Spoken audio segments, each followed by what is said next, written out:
Hello students, today we will discuss about materials, metals and non-metal. You are familiar with the number of material like iron, aluminium, copper etc. Some material have been given in table 4.1. तो आप कुछ materials का आपने देखे ही होगा, material से आप familiar है ही, तो कुछ के नेम आपको दिए हुए हैं यहाँ टेबल में। Appearance and hardness of materials, कि जो मटेरियल्स आपको दिए हुए हैं वो उनका अपीयरेंस कैसा है और उनकी हार्डनेस कैसी है, हमको ये बताना है। तो आयरन आपको कैसा अपीयर होता है? ये होता है शाइनी, तो इसमें लिखोगे शाइनी। और आयरन कैसा होता है? हार्ड, तो वेरी हार्ड। कोल आपको शाइनी दिखाई देता है क्या? नहीं, ये शाइनी दिखाई नहीं देता है। तो कोल कैसा होता है? डल।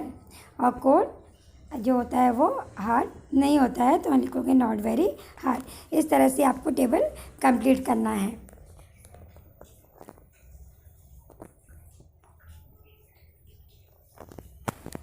Can you name the material which are metals? अब जो आपको यहाँ पर टेबल बना हुआ है उसमें से आप बता सकते हो कि कौन कौन से मेटल्स हैं।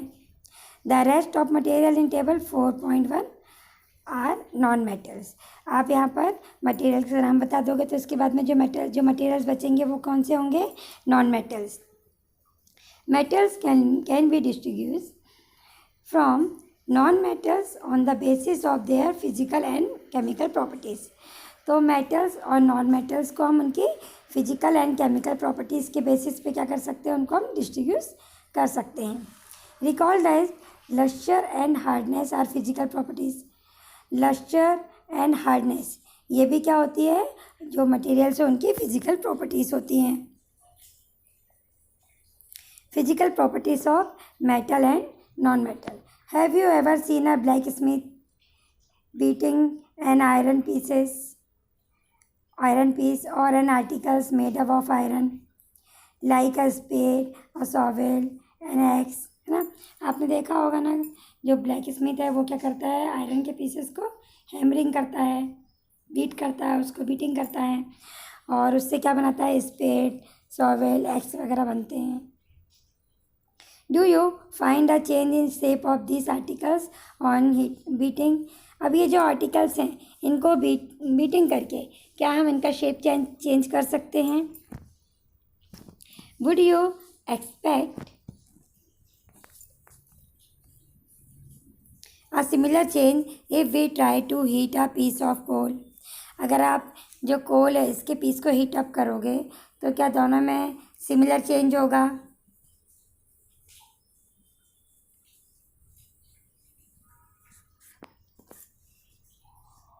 अगर जो कोल है उसको हम बीटिंग करेंगे तो क्या आयरन को बीट करेंगे और कोल को बीट करेंगे तो दोनों का क्या सिमिलर होगा या चेंज जो होगा?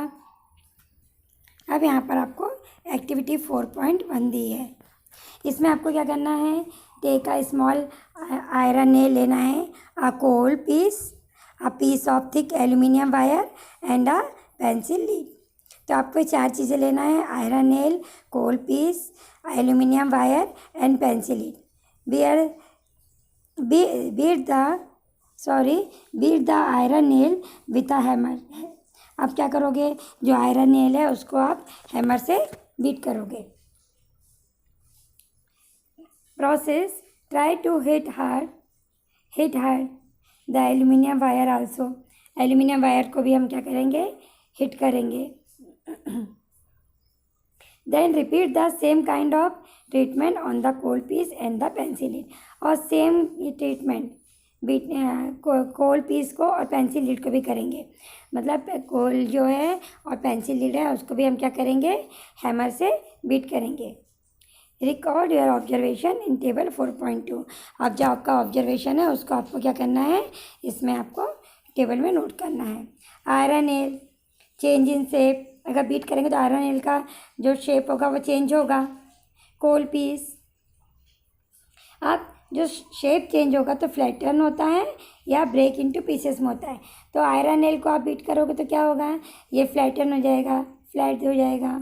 कोल्ड पीस को जब आप उसको बीट करोगे तो क्या होगा, ब्रेक हो जाएगा छोटे छोटे पीसेस में। एल्यूमिनियम वायर, ये भी कैसा हो जाएगा, फ्लैट हो जाएगा आप इसको बीट करोगे तो। और पेंसिल लीड जो है वो क्या हो जाएगी, छोटे छोटे पीसेस में ब्रेक हो जाएगी।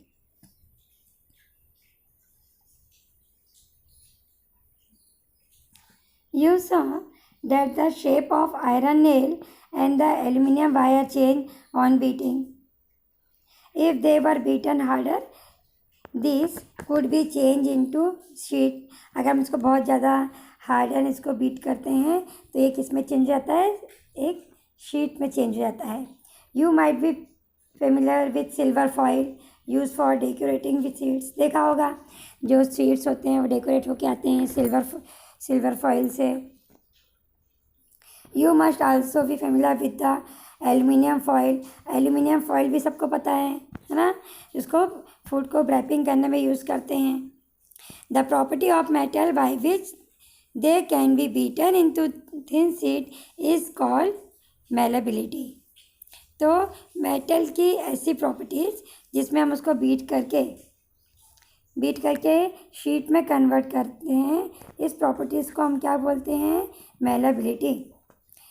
मीन्स मेटल को जब हम बीट करके हम शीट में कन्वर्ट कर सकें तो इस प्रॉपर्टी को हम उसकी बोलते हैं malleability. This is a characteristic property of metal as you must have notice. Materials like coal and pencil lead do not show this properties. अगर पेंसिल और लीड को हम अगर बीट करते हैं तो वो क्या हो जाती है, छोटे छोटे पीसेस में चेंज हो जाते हैं, ये शीट में चेंज नहीं होते हैं। Can we call this metal? Can you hold a hot metallic pan which is without a plastic और वुडन हैंडल और नॉट गेट हर्ट? अभी आपने देखा होगा ना कि आपके जो पैन वगैरह होते हैं, तो हम प्रीवियस चैप्टर में पढ़ चुके हैं, जो पैन वगैरह होते हैं ये क्या होते हैं, इसको हम इनके जो हैंडल्स होते हैं वो प्लास्टिक के या वुडन के बने होते हैं। क्या आप उसको जो पैन होते हैं तो बिना प्लास्टिक के, अगर उसके हैंडल में प्लास्टिक और वुडन ना लगा हो तो आप बिना हर्ट हुए उसको आप हैंडल कर सकते हो क्या, होल्ड कर सकते हो? नहीं, परहैप्स नॉट। वाई? क्यों नहीं कर सकते? Try to list some other experience in which a wooden or plastic handle protect you from being hurt while handling hot things. On the basis of this experience, what can you say about the conductions of heat by wood and plastic? तो आप ये इन चीज़ों का experience करके, अगर आपके पास wooden या plastic का पैन में हैंडल नहीं होगा तो आप इसको बिना हर्ट हुए होल्ड नहीं कर सकते हो। क्यों? क्योंकि उससे आप क्या हो जाओगे, जल जाओगे। क्योंकि मेटल जो होती है, क्योंकि जो हैंडल्स होगा वो कैसा हो जाएगा, गर्म हो जाएगा। तो मेटल जो होती है वो हीट का गुड कंडक्शन होती है, गुड कंडक्टर होती है मेटल हीट का।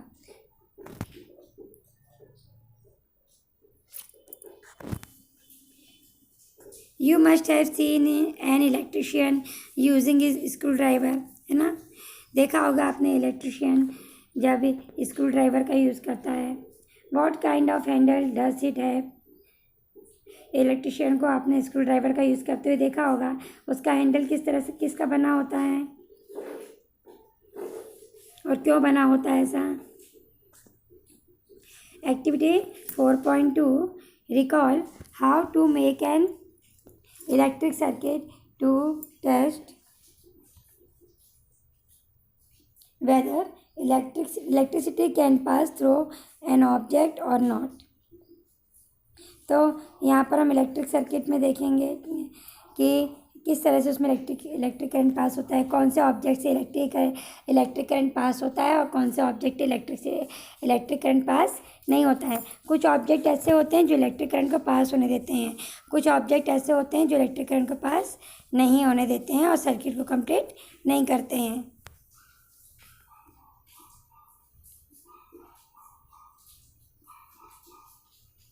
अब यहाँ पर ये एक्टिविटी देखिए, इसमें बैटरी से 2 वायर अटैच है और फिर उनके बाहर से क्या है, आपको कोई भी मेटल रखना है, बाहर से जॉइंट करके मेटल रखना है, और एक एंड से आपको बाहर जॉइंट करना है, दूसरे एंड से आपको दूसरा बाहर जॉइंट करना है। और उससे हम देखेंगे यहाँ पर बल्ब लगा हुआ है।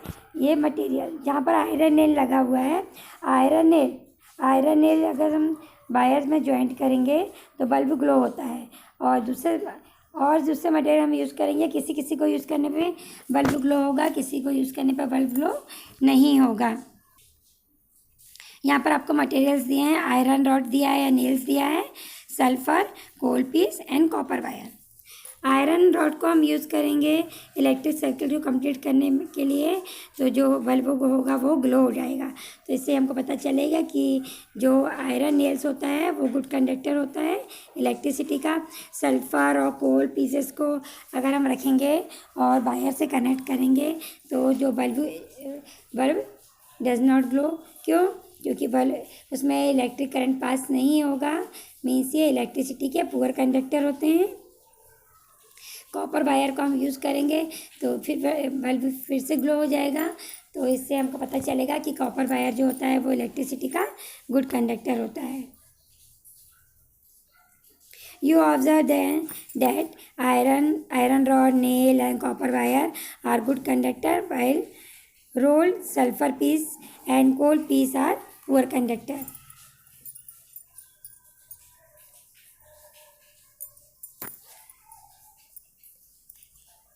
Where do you find the use of aluminium and copper wire? कहाँ पर आप यूज़ करते हो? एल्यूमिनियम और कॉपर वायर का यूज़ कहाँ पर होता है? Have you seen wire of coal? क्या आपने कोल के वायर देखे हैं? The property of metal by which it can be drawn into wire is called ductility. Metal की ऐसी प्रॉपर्टीज़ जिसको ड्रॉन करके हम क्या कर सकें, वायर बना सकें, उसको हम बोलते हैं डक्टिलिटी। मीन्स मेटल्स को खींच कर जब हम उससे वायर बना सकें, ड्रॉन करके वायर बना सकें, तो इस प्रॉपर्टीज़ को हम बोलते हैं ductility. Have you ever notice the difference in sound on dropping on iron sheet plate, a metal coin and a piece of coal on the floor? कभी आपने देखा होगा ना कि जब कोई आयरन शीट या आयरन प्लेट या मेटल कॉइन या कोल ऑफ पीस जो फ्लोर पर गिरता है तो उसमें आपको किस में आपको साउंड सुनाई देगा? दोनों के साउंड में डिफरेंस सुनाई देता है आपको। जो मेटल के अगर ऑब्जेक्ट फ्लोर पर गिरते हैं तो उसमें आवाज़, जो साउंड प्रोड्यूस होता है, आवाज़ होती है। अगर आप कोल के पीस को गिराओगे तो उसमें आपको आवाज़ नहीं सुनाई देगी। Do you know any difference in the sound produce? आपको इनमें कोई डिफरेंस दिखाई देता है जो साउंड?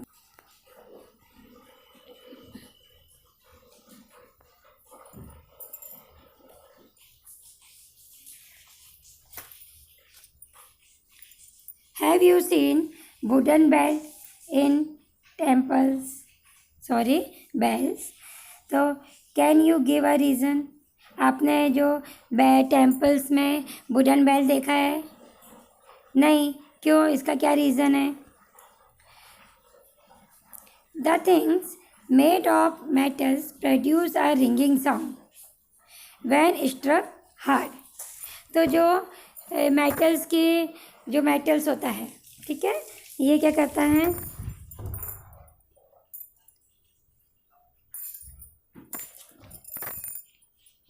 जो मेटल्स होता है ये क्या करता है, मेटल्स की जो भी थिंग्स होती हैं, मेटल्स होती हैं, ये रिंगिंग साउंड को प्रोड्यूस करता है। जब हम इसको स्ट्रक हार्ड करते हैं तो ये क्या करता है, रिंगिंग साउंड को प्रोड्यूस करता है। Suppose you can two boxes similar in appearance. दो बॉक्स सिमिलर लेना है जो देखने में आपको सेम लगे। वन मेड ऑफ वुड, एक वुड का और दूसरा कैसा हो, मेटल का। Can you tell which box is made of metal by striking both the boxes? अब आप दोनों बॉक्स को उसमें स्ट्राइक करोगे तो फिर आप उसमें से बता सकते हो कि कौन सा बॉक्स मेटल का है। जिसमें से रिंगिंग साउंड प्रोड्यूस होगा वो बॉक्स मेटल का है, और जिसमें से साउंड प्रोड्यूस नहीं होगा वो बॉक्स कैसा होगा, वुड का होगा। Since metal produce ringing sound, they are said to be sonorous. Metal जो होती है वो रिंगिंग साउंड को प्रोड्यूस करती है, तो इसलिए हम उसको क्या बोलते हैं, वो मेटल्स कैसी होती हैं, sonorous. The material other than metals are not sonorous. Metals के अलावा जो दूसरे मेटल्स होते हैं, जो दूसरे मटेरियल्स होते हैं, वो सोनोरस नहीं होते हैं. After performing the above activities, we can say that some metals are hard. इसके ये जो जितनी भी एक्टिविटीज़ हमने देखी उसके अकॉर्डिंग हम बोल सकते हैं कि कुछ जो मटेरियल्स होते हैं वो हार्ड होते हैं, लशरस होते हैं, मेलेबल होते हैं, डक्टाइल होते हैं, सोनोरस होते हैं and good conductor of heat and electricity. तो इलेक्ट्रिसिटी एंड हीट के गुड कंडक्टर हैं. The material which generally possess these properties are called metals. ऐसे मटेरियल जो इन सब जिनमें ये सब प्रॉपर्टीज़ होती हैं, तो उनको हम क्या बोलते हैं, metals. The example of metals are iron, copper, aluminium, calcium, magnesium etcetera. In contrast, materials like coal and sulfur are soft and dull in appearance. जो मटेरियल कुछ मेटल्स जैसे कि कोल और सल्फर ये सॉफ्ट होते हैं, डल होते हैं. They break into a powdery mass on trapping with a hammer. और जब हम इसको हैमर से ब्रेक करते हैं तो क्या होता है, ये पाउडर फॉर्म में कन्वर्ट हो जाते हैं.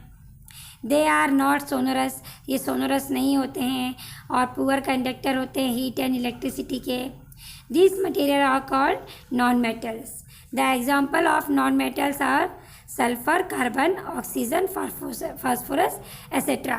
तो ये सब कार्बन, सल्फर, फास्फोरस ये सब क्या होते हैं, नॉन मेटल्स के एग्जाम्पल हैं. Chemical properties of metal and non metals. अब हम स्टडी करेंगे chemical properties of metal and non metals. You are familiar with the phenomena of rusting of iron. Recall the reaction by which rust is form. You had also perform in class 7, है ना. या पहले rusting of iron पढ़ चुके हो, और इसमें जो कोरोजन होता है, रस्ट लगती है, तो रस्टिंग ऑफ आयरन से. और या पहले भी पढ़ चुके हो कि जो रस्ट फॉर्म होता है. यू हैड आल्सो, आप 7th क्लास में पढ़ चुके हो. An activity of burning a magnesium ribbon in air. आप पहले जो मैग्नीशियम रिबन है उसको एयर में आपने जलाने पे वो भी स्टडी कर चुके हो. You had learned that in both the process oxide formation take place. तो दोनों ऐसी प्रोसेस जिसमें ऑक्साइड का फॉर्मेशन होता है. दोनों जो हमने देखा रस्टिंग ऑफ आयरन और मैग्नीशियम रिबन को अगर हम एयर में बर्न करते हैं तो ये क्या करते हैं, ऑक्साइड को फॉर्म करते हैं. Complete the following reactions of iron and magnesium with oxygen. यहाँ देखो आयरन है, आयरन Fe से रिप्रेजेंट करते हैं, ऑक्सीजन O2 प्लस वाटर. तो यहाँ पर क्या बनेगा, आपका रस्टिंग की प्रोसेस होगी, ये आपको कंप्लीट करना है. मैग्नीशियम प्लस ऑक्सीजन, ये भी आप प्रीवियस क्लास में पढ़ चुके हो, तो ये आपको कंप्लीट करना है कि यहाँ पर क्या बनेगा. अब activity 4.3. Let us check the nature of rust form as a result of the reaction between iron, oxygen and water. यहाँ एक्टिविटी में आपको चेक करना है यहाँ पर जो nature of rust form by the form. यहाँ पर जो रस्ट बनेगी उसके नेचर को हमको चेक करना है. अब iron, oxygen and water. Iron, oxygen and water reactions करते हैं तो क्या बनता है, रस्टिंग की प्रोसेस होती है. Collect a spoonful of rust and dissolve it in very little amount of water. ठीक है, आपको क्या करना है, जो रस्ट का पाउडर लेना, आपको रस्ट लेना है 1 स्पून फिर उसमें आपको क्या डिज़ोल्व करना है, वाटर डिज़ोल्व करना है थोड़ा सा। You will find that the rust remain suspended in water. तो इसमें जब आप रस्ट में वाटर को मिक्स करोगे तो जो रस्ट है वो क्या हो जाएगी, सस्पेंडेड होने लगेगी वाटर में। You will shake the suspended well. फिर आप उसको क्या कर लोगे, अच्छे से शेक कर लोगे। यहाँ पर फिगर में देखो आपको दिया हुआ है, यहाँ पर आपको फिगर जो है वो आपको यहाँ पर दिखाया हुआ है उसमें।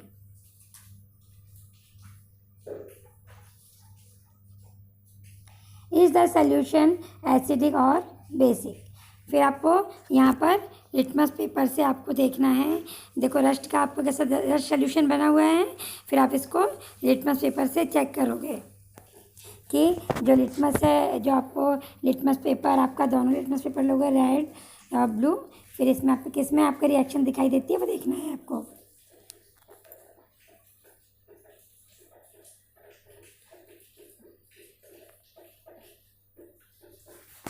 Now recall the activity of burning magnesium ribbon. आपको यहाँ पर मैग्नीशियम की रिबन एक्टिविटी देखना है जो रिकॉल हो रही है बर्निंग करके।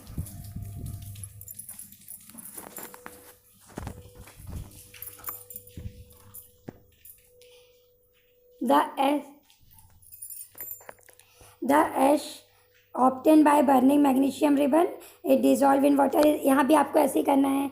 जब मैग्नीशियम रिबन को आपने एयर में बर्न किया था तो जो एशेस मिलती है उसको वाटर में डिज़ोल्व करना है और उसको आपको टेस्टेड फॉर इट्स एसिडिक और बेसिक नेचर, उसका एसिडिक और बेसिक नेचर को आपको टेस्ट करना है।